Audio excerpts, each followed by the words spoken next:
තමන්ගේ පුද්ගලයන්ගේ හායි මගේ යාළුවනේ. ඔයාලට කොහොමද?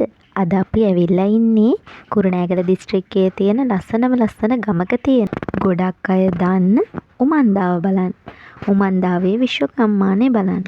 වාහන පාක් එකෙන් ඇතුළට එනකොටම අපි ඉස්සෙල්ලාම ප්‍රධාන දොරටුවෙන් ඇතුල් වෙන්නේ නැතුව වාහන පාක් එක ළඟම තියෙන ගේට්ටුවෙන් ඇතුල් වුණාම තියෙනවා බෝධීන් වහන්සේ. බෝධීන් වහන්සේ ගාවින් මේ පාලම උඩින් උඩට නැගලා එනකොට මැණික් වෙහෙර විශාල සැතපෙන බුද්ධ ප්‍රතිමාව නිර්මාණයක් හොයන්න දකින්න තියෙන විට එහා පැත්තෙන් අඩි 140ක් දිග සතපෙන බුද්ධ ප්‍රතිමා වහන්සේ නමක් නිර්මාණ කළේ. ඒ ප්‍රතිමා වහන්සේගේ ගර්භය ඇතුලේ විශාල ධාතු මන්දිරයක් සහිත උමං විහාරයක් නිර්මාණ වන්නේ. ඉස්සරලාම අපි යමු මැණික් වෙහෙර වඳින්න. මැණික් වෙහෙර වඳින්න ගියපුවාම එතන ඉන්න සීයා කෙනෙක් ඉන්නවා. ඒ සීයා අපිට ඒ ගැන ලොකු විස්තරයක් කරලා දෙනවා. අපි එහෙනම් ඒක අහමු.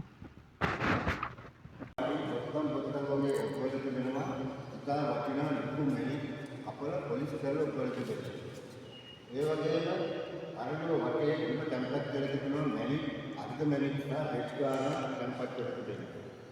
අපි එළියෙන් එන විට පේන ප්‍රධාන චෛත්‍යයේ මුල කොත්වහන්සේගේ මේ වගේ තුන්මුණියක් මැණික් තැන්පත් කරලා තිබෙනවා නිකන් වස්තු විදියට. අභිධර්මයේ සූත්‍ර පිටකයේ සඳහන් බුද්ධ දේශනාව සඳහන් කොට සංයුක්ත 100ක් සහ දමරත්න බුද්ධ ප්‍රතිමා වහන්සේලා ගානක් තැන්පත් කරලා තිබෙනවා. ඒ කොත්වහන්සේ මේ චෛත්‍යයේ උදයයට මැණික් තැන්පත් කරපු නිසා මැණික් පිළිහෙල කියලා නම පාවිච්චි වන්නේ. ඒ වගේම කරඬුව ඇතුලේ ධාතුන් වහන්සේලා වඩාඩුවා තැන්පත් කර තිබෙනවා. සංයුක්ත 100ක් සහ දමරත්න බුද්ධ ප්‍රතිමා වහන්සේලා 19ක් සමගි. කරඬුවේ දකුණු පැත්තෙන් සුදු පාට ලොකු හත් ගෙඩියක් තැන්පත් කර තිබෙනවා. එය දක්ෂිණාංශික වාලම්පුරිය. වාලම්පුරිය කියන්නේ අපට නොයෙක් අවස්ථාවලදී අසන්න ලැබෙනවා. නමුත් දකින්න ලැබෙන්නේ නැහැ වාලම්පුරිය ඉතාම දුර්ලභ වස්තුවක්. වාලම්පුරිය කීපයක් පහළ වෙලා තිබෙනවා.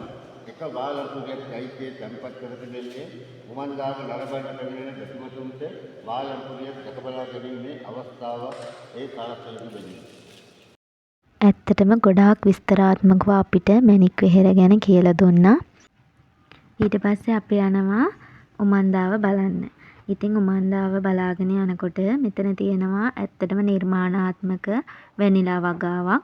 වැනිලා වගාවට ඉස්සරහින් තියෙනවා උමන්දාවේ අලෙවි සැල. අපි අලෙවි සැලට නම් ගියේ නෑ. අද ගොඩක් රස්නේ දවසක්. ඇත්තටම හරි අමාරුයි ඇවිදින්න. එනවනම් උදේම එන්න. ඇත්තටම උදෙන් එන්න ඕනේ. ඉතින් මෙතන තියෙනවා සිටියම මේ උමන්දාවේ ඇවිදින්න තියෙන තැන් ඊළඟට මොකද්ද තියෙන්නේ ඒ වගේ. ඊට පස්සේ මෙතනින් එනකොට අලෙවි සැල පහු කරගෙන අපිට එනකොටම හම්බුණා මොකද්ද හිමකිරම. ඒ වගේ මෙතන කැන්ටින් එකකුත් තියෙනවා. එතනින් ඕන දෙයක් කන්න පුළුවන්.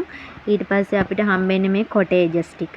මේ කොටේජස් ටික ඇත්තටම බලාගෙන යනකොට මම හුඟක් මෙතන වීඩියෝ එක ගත්තේ මේක වැවක් වගේනේ. මේකේ වැවක් පොකුණක් ඒ වගේ මේකේ ලස්සන ඇත්තටම ලොකු නෙළුම් මල් තිබ්බා, නෙළුම් බටු තිබ්බා. ඒ නිසා තමයි මම ඒක වීඩියෝ එකට ගත්තේ. ඊළඟට මේ කොටේජස් ටික ඉවර වෙලා යනකොට තියෙනවා සීතමාලිගේ. මෙතනින් හැරුණාම මෙතන සීතමාලිගේ. මේ සීතමාලිගේට එහා පැත්තෙන් තියෙනවා කතරගම දේවාලේ. මෙතනින් මෙහෙම යනකොට මෙතන තියෙන ලොකු වැවක්. මේ වැවේ ලොකු මාළු හිටියා.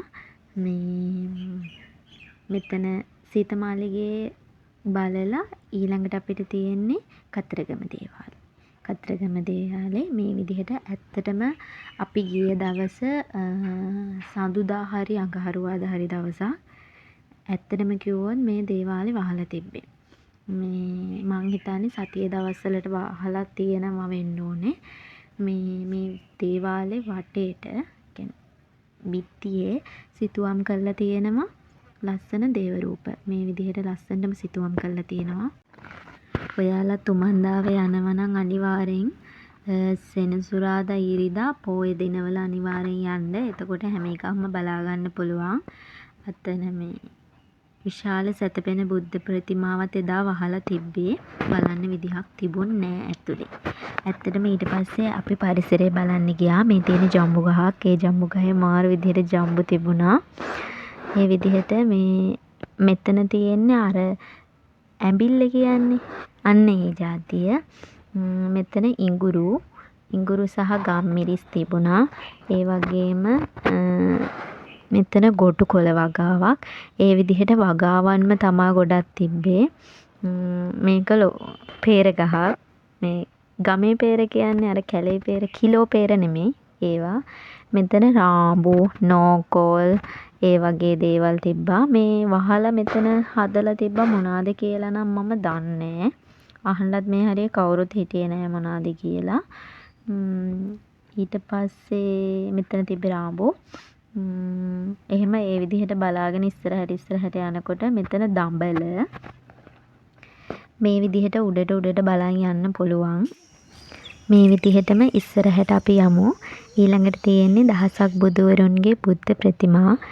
ඒවත් බලාගෙන අපි තව පොඩ්ඩක් උඩට ගිහින් ආපහු ආවා. ඇත්තටම මේක බලන්න යන්න බස් එකක් තියෙනවා. ඒකට අය කරනවා.